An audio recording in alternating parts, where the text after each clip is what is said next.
হ্যাঁ, তোমরা আগের পর্বে দেখেছিলে আমি অ্যানিমে পোস্টার গুলো নিয়েছিলাম আমার রুম ডেকোরেট করার জন্য। এবার এগুলোকে কোথায় লাগালে এগুলো বেশি ভালো লাগবে সেটা হচ্ছে দেখার বিষয়। দেখো, আমার ঘরে প্রত্যেকটা দেয়ালে কিছু না কিছু লাগানো আছে, ছবি পোস্টার যাই বলো না কেন। আর এই পোস্টার গুলো লাগানো পারফেক্ট জায়গা হলো এই বুক শেলফের উপরে, মানে পুরো ফাঁকা এরিয়া, আর দেখতেও ভালো লাগবে। তাই আর বেশি দেরি না করে একটা একটা করে পোস্টার গুলো পিছনে ডবল সাইডের সেলোটেপ লাগিয়ে নিলাম।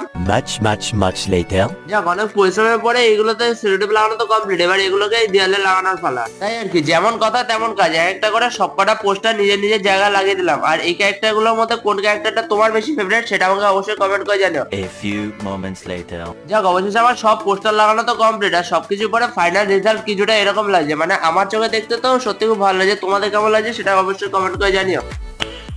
Nice. আর হ্যাঁ, আজকে ভিডিওটা আমি এখানে শেষ করছি। এই ভিডিওটা তোমাদের কেমন লাগলো আর আমার সেটআপটা কেমন লাগলো সেটা অবশ্যই কমেন্ট করে জানিও। আর এর মধ্যে কোন ক্যারেক্টারটা তোমার বেশি ফেভারিট সেটা কিন্তু অবশ্যই কমেন্ট করে জানাতে ভুলো না। দেখা হচ্ছে তোমাদের সাথে নতুন একটা ভিডিওতে। বাই।